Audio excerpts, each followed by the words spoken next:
Alors ça, c'est une parcelle que vous avez donné un nom spécifique ou c'est... Ici, c'est la première que j'ai achetée. Oui. Donc, Ah, c'est le début. c'est le début, c'est la Gavinelle.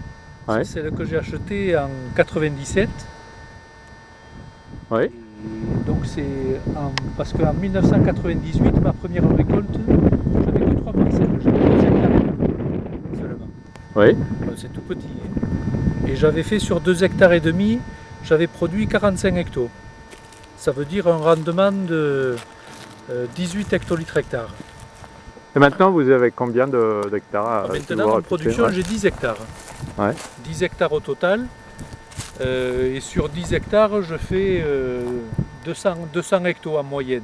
Ouais. Ça veut dire une moyenne de 20 hectolitres hectares. Et sur la totalité de la surface, les cépages représentent Alors il y a 30% Carignan, de vieilles vignes, ouais. 30% Grenache, 30% Syrah et 10% Mourvèdre. Ouais. Et puis là, vous faites votre cuvée principale qui est quelle C'est un assemblage de ces cépages-là. Et puis la cuvée principale. Après, j'ai une cuvée rarissime ouais. qui est à majorité Syrah, Grenache et un peu de Mourvèdre. Il n'y a pas de Carignan dans le rarissime.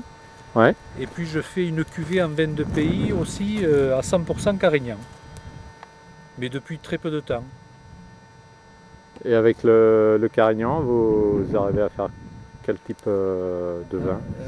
Carignan sur le fruit, ouais. très fruité, avec une macération carbonique, ah oui, carbonique oui, ouais. de 15 jours. Ouais. L'avantage de la macération carbonique, c'est qu'on privilégie le côté fruité, le fruit. Ouais. Et les presses de macération carbonique, je les mets très tôt en barrique, ouais. en barrique neuve ou en barrique d'un vin.